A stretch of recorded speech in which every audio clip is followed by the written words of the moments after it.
You know, I wished I could do, but I can't because every time I call Domino's, they can't find my address. I wish I could order some Domino's just so I don't have to cook for one night. I mean, I've paid all my bills, I've done all my entertainment, I've done, and this is my new shirt I ordered because I had to replace the other one because it was starting to fall apart. My other Nintendo shirt, keep it classic, it's a red one. What do you guys think of the red one? I mean, I know I wear a lot of black, but a lot of the shirts I wear are just printed on black backgrounds. But I have this red one, and then I have the blue Superman and the blue G.I. Joe. Because that's where most of the brands I'm into, the shirt's just automatically black. I was like, hey, that's a different color. It's red. I'm going to get that.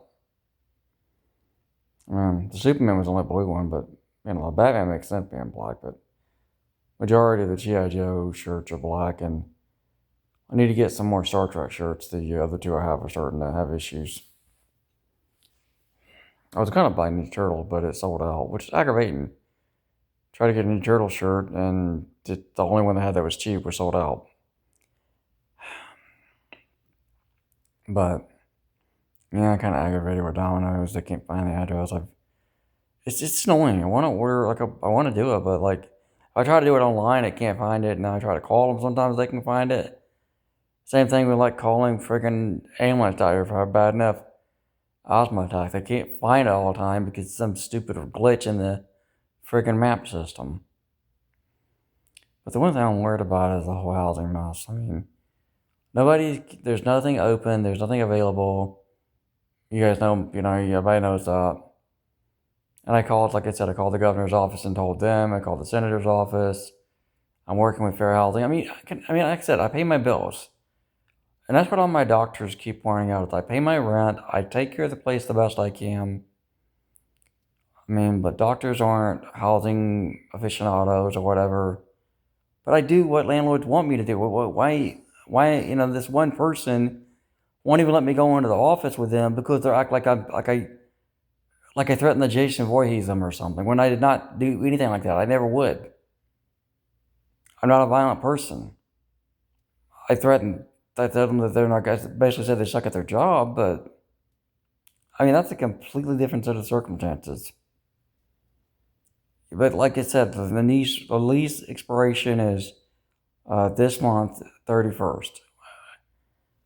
And I don't know what I'm supposed to do if they won't let me have a release because this person wants to be a butthole.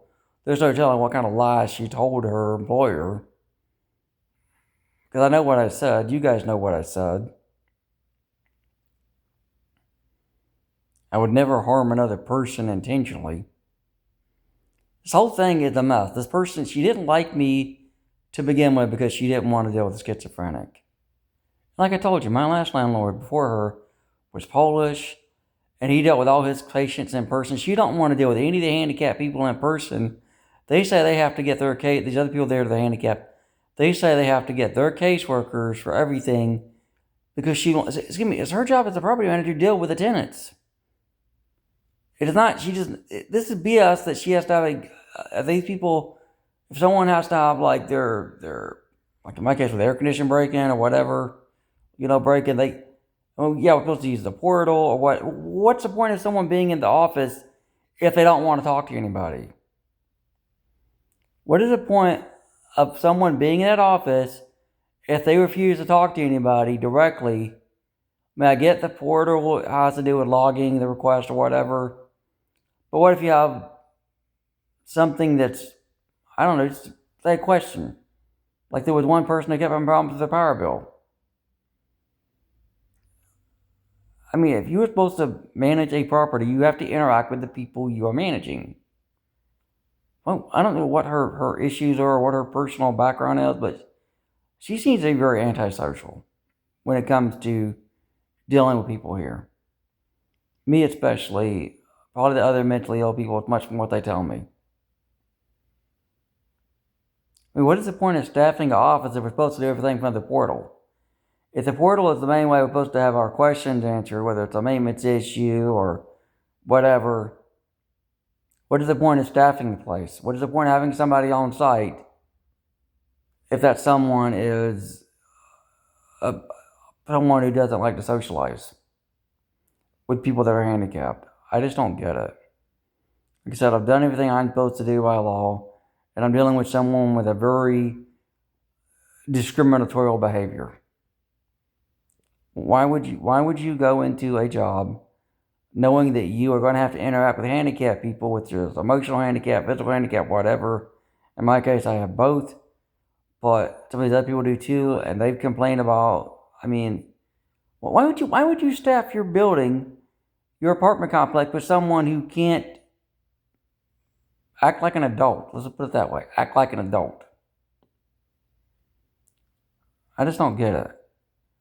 I don't care how buddy her and the district manager are, but it's just ridiculous that they're saying they're not going to give some of us a lease because of our handicaps. Well, that's housing discrimination. That's against the law, especially for someone who's not doing anything illegal, and the person sitting in the office is the one being the illegal one because they're being prejudiced.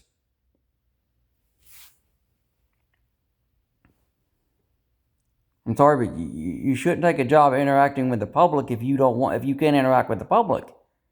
And I had a doctor literally tell me that you can't take a job that you deal with the public and take the public's responses personally. This was a doctor who, up until she started having her own health problems, she liked it when her patients gave her compliments because it made her feel good that she was doing the best she could. And then when she would have bad patients, she made her feel bad. Yeah, okay, saying someone sucks their job, they don't deserve it, is an opinion. An opinion I have because of the way I've been treated. And I'm not a perfectionist. I just don't like someone being that much of a jerk.